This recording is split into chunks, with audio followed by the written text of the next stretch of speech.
समुदाय को बाहर रखा गया और उस तरीके से स्पष्ट होता जो सेक्युलरिज्म है, ये basic structure of our constitution है, लेकिन इस पे भारत सरकार जो आज है वो आक्रमण कर रही है। सुप्रीम कोर्ट ने कहा है कि जो ये सेक्युलरिज्म है, डेमोक्रेसी है, रूल ऑफ लॉ है, फ्रीडम ऑफ स्पीच है, जुडिशियल रिव्यू है, ये basic structure of our constitution है। लेकिन अगर आप देखेंगे आज के समय में जो सत्ता में पार्टी है उनकी ओर से इंस्टीट्यूशंस पे आक्रमण है, फ्रीडम ऑफ स्पीच नहीं है। कश्मीर में अगर आप देखेंगे आए दिन अनलॉफुल एक्टिविटीज लोगों पे लगाया जाता है, पीएसए लगाया जाता है। अगर कोई माँ बाप अपने बेटी की लाश मांगता उसको ये अनलॉफुल लगाया जाता है।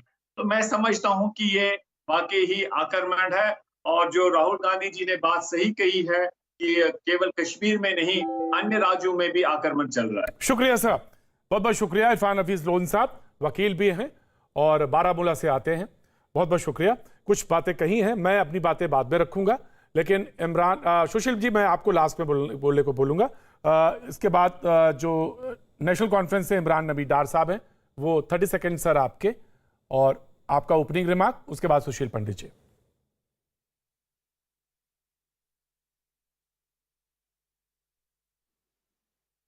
इसको वेलकम करता है और ये हमारा एक कंसिस्टेंट स्टैंड रहा है। जब से एब्रोगेशन ऑफ आर्टिकल 370 हुआ है तब से आप मान लीजिए पिछले 2 सालों से डेमोक्रेसी फ्रीज में है और हिंदुस्तान जो कि सबसे बड़ी एक डेमोक्रेटिक कंट्री है, ये शोभा नहीं देता है कि एक ऐसा एरिया जो कॉन्फ्लिक्ट में गिरा हुआ था, जहां पर बहुत मसले मसाइल है, इसको आप दिल्ली से रूल करेंगे। इसमें जो ब्यूरोक्रेटिक इंटरफेरेंस है उसकी वजह से हालात जो है बद से बदतर हो रहे हैं। सो इमीडिएटली जो हमने भी बहुत बार बोला है, जो हमने डिमांड रखी है कि एक रिस्टोरेशन ऑफ फुल स्टेटहुड हो और जो हमने सुप्रीम कोर्ट में भी जो PIL दर्ज की है against illegal abrogation of some provisions of Article 370 and 37A, उसकी भी समाप्त जल्द से जल्द होनी चाहिए।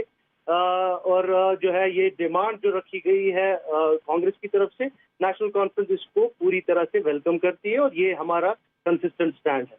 Right sir. Sushil Pandit ji 30 second आपके हैं और उम्मीद करते हैं झंडा, कॉन्स्टिट्यूशन, डेमोक्रेटिक वैल्यूज कॉन्फ्लिक्ट में घिरा हुआ है, दिल्ली से कैसे रूल करेंगे। स्टेट थी, यूनियन टेरिटरी में तब्दील हो गई, 35 से 370 और ह्यूमन राइट्स, सारी चीजों का जवाब आपके पास है। 30 सेकंड, उसके बाद डिबेट ओपन है और कोई भी कुछ बोल सकता है और हम ये उम्मीद करते हैं एक के बाद एक बोलेंगे। जैसे ही सुशील पंडित जी का 30 सेकंड्स खत्म होगा उसके बाद डिबेट ओपन होगी। सुशील पंडित जी आपका ओपनिंग रिमार्क।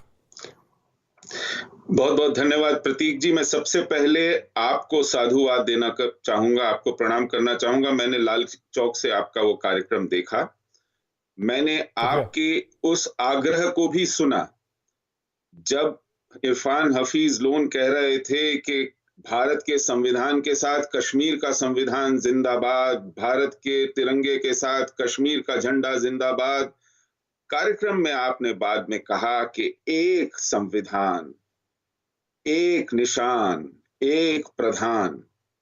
यह आग्रह आपने लाल चौक की जमीन पर बुलंद किया, मैं इसके लिए आपको प्रणाम करता हूं। श्यामा प्रसाद मुखर्जी जी के बाद वो पहले व्यक्ति थे और आप लाल चौक से आए हुए सबसे ताजा व्यक्ति हैं जिन्होंने वहां जाकर के ये कहा है। रही बात राहुल गांधी के ये कहने की कि भारत पर परोक्ष और कश्मीर पर प्रत्यक्ष आक्रमण है, मैं उन्हें याद दिलाऊं कि भारत पर प्रत्यक्ष आक्रमण था आर्टिकल 370, जब भारत के संविधान की परिधि से उसे अलग रखा गया, जब वहां पर एक नया प्रधानमंत्री चिन्हित किया गया, जब वहां पर जाने के लिए शेष भारत के नागरिकों पर एक परमिट मजबूरी लायद की गई। इसी तरह भारत की पूरी व्यवस्था में एक और विकार आया जब 35A के माध्यम से वहां पर एक नई नागरिकता परिभाषित की गई। भारत पर यह लगातार आक्रमण चल रहे थे और इन्हीं आक्रमणों की परंपरा में, कड़ी में 1990 में जो सबसे घातक आक्रमण हुआ वो था वहां के देशभक्त समुदाय का, हिंदू समुदाय का हिंसा के साथ, जबरन अपहरण के साथ, बलात्कार के साथ, मंदिरों और घरों के लूटे जाने के साथ उनका निष्कासन। तब ये लोग आक्रमणों को कहां भूल गए थे। तब से आक्रमण चल रहे हैं। 40,000 से ज्यादा हमारे फौजी, हमारे निर्दोष वहां के रक्षक मारे गए हैं, वहां के सिविलियंस मारे गए हैं। जिहाद का यह आक्रमण जारी है। जी सर। तो आक्रमण अगर है तो आपको उन खुली आंखों से देखना पड़ेगा जो हमारे पड़ोसी ने हम पर लादा हुआ है। हमारी संसद ने एक प्रक्रिया के तहत खुली बहस करके अपने अधिकार का प्रयोग करते हुए अपने संविधान में कुछ संशोधन किए हैं। अगर आप उन्हें आक्रमण कहते हैं तो ये देश का ही दुर्भाग्य नहीं है, ये हमारा आपका नागरिकों का दुर्भाग्य है कि हमारे पास विपक्ष में भी एक ऐसा व्यक्ति नहीं है जिसका दिमागी संतुलन ठीक हो। Right sir, thank you. I have taken your view, debate is open. मैं सिर्फ एक बात कहना चाहता हूं जो कि उन्होंने मुझे कही व्यक्तिगत तौर से। मैं शुक्रगुजार हूं श्रीनगर के लोगों का, वहां के बाशिंदों का, वहां के एडमिनिस्ट्रेशन का, वहां के लीडरान का जो मेरी डिबेट पे मौजूद थे और जिन्होंने मुझे सहयोग दिया। उनकी वजह से ही कम्युनिकेशन हो सका, चाहे नेशनल कॉन्फ्रेंस हो, चाहे पीडीपी हो, चाहे हफीज लोन साहब हो, चाहे माजिद साहब हो, तमाम सारे लोगों ने सहयोग किया।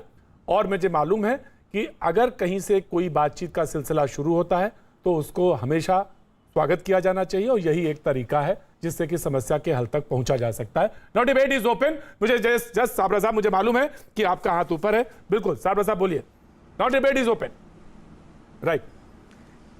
देखिए मैं वही सोच रहा था कि भारतीय जनता पार्टी के प्रवक्ता जब बात कर रहे थे तब ये वो सारी तमाम बातें भूल गए जब इन्होंने पीडीपी के साथ में सरकार बनाई थी और मुफ्ती मोहम्मद सईद जो तब नरेंद्र मोदी जी की हाजिरी में जब शपथ ग्रहण कर रहे थे उसी समय उन्होंने पाकिस्तान का भी धन्यवाद किया था, उन्होंने आतंकी संगठनों का धन्यवाद किया था और फिर उनके कॉमन मिनिमम प्रोग्राम में यह भी आ गया था कि आर्टिकल 370 पर कोई चर्चा नहीं होगी।